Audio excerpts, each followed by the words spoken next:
forward to the next undisputed fight we have July 29th. Spence versus Crawford. We finally got it.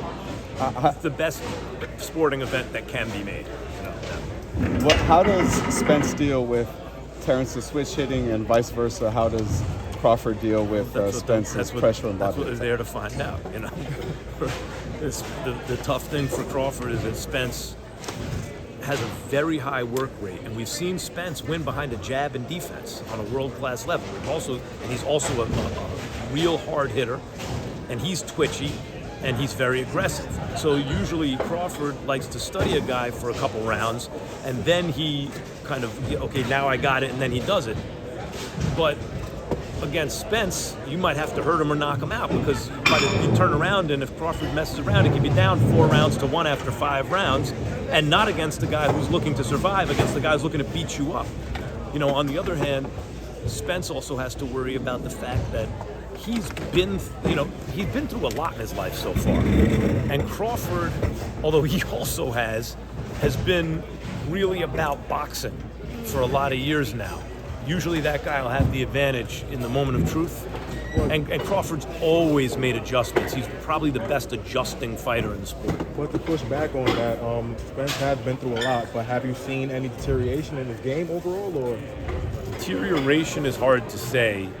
There's been deterioration. I can't say that. I can't say there's evidence for that. I can say that he hasn't. I'm trying to think of what's Spence's most impressive outing, right? Maybe Kell Brook. Kell Brook, because Kell Brook did his best to Kell Brook was coming off an impressive performance, though it was a loss, where he got his face broken, right, in a higher division. But Spence really applied himself very well in that fight. The Sean Porter fight was a modern classic. But then again, Sean Porter, though he was a little fresher at the time, gave Spence a better fight than he gave Crawford. Max, what do you think of this Saudi heavyweight tournament? I think that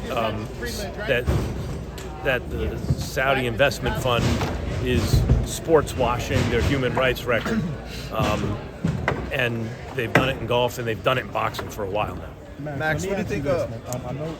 I know everybody's pretty much saying that the winner between Spence and Crawford should be counted for round number 1. But what do you think about in the way of Foden? Shouldn't that winner? You could argue.